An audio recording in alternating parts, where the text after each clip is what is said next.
তোমরা ছেলে হয় এগুলো বলতে পারতেছো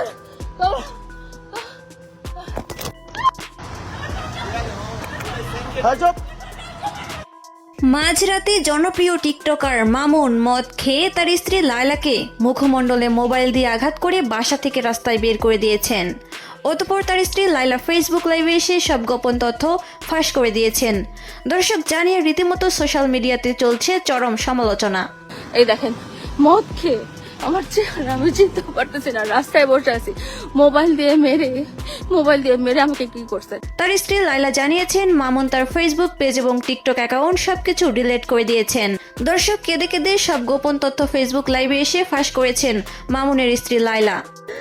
আমার পেজ, আমার টিকটক, আমার সবকিছু ডিলিট করে দিয়েছে, মদ খেয়ে মাথা লয়ে আজকে এগুলো করছে। দর্শক তার স্ত্রী লায়লা জানিয়েছেন তিনি 999 পর্যন্ত কল করেছিলেন, কিন্তু ঘটনাটি মাঝরাতে হওয়ার কারণে তিনি কোনো সুযোগ সুবিধা পাননি। আমি 999 কল দিছি, আমাকে ক্যান্টনমেন্ট থানায় যখন কানেক্ট করে দিচ্ছে, ক্যান্টনমেন্ট থানা বলছে যে আমরা আসতে পারবো না। টিকটকার মামুনের স্ত্রী লায়লার দাবি তার স্বামী তাকে এমনভাবে আঘাত করেছেন তিনি নিজের ফেস নিজেই চিনতে পারছে না। দর্শক তিনি বলেছেন এমন ঘটনা প্রথমবার না, এর আগেও তার স্বামী নাকি তার গায়ে হাত তুলেছিলেন। আমার মুখে দেখেন পুরো, আমি নিজেকেই চিনতে পারতেছি না। এটা প্রথমবার না, এর আগেও আমার মুখে হাত দিছে। দর্শক লায়লার দাবি নিজের সবটা দিয়ে ভালোবাসার পরও, নিজের সবকিছু উজাড় করে দিয়ে দেওয়ার পরও তাকে এমন সময়ের সম্মুখীন হতে হয়েছে।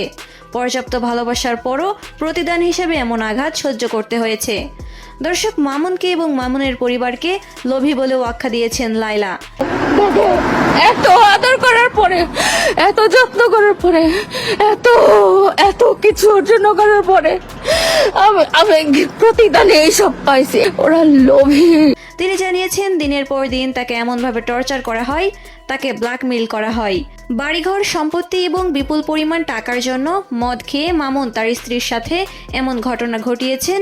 দর্শক এমনটাই জানিয়েছেন লায়লা। ওকে 10-15 তালা গুলশানে বাড়ি না করে দিলে ও আমার এই অবস্থা করছে, ব্ল্যাকমেইল করে করে আমাকে শেষ করে দিচ্ছে। সবশেষে বিষয়টি আপনার কাছে কেমন লেগেছে অবশ্যই আমাদের কমেন্ট করে জানাতে ভুলবেন না।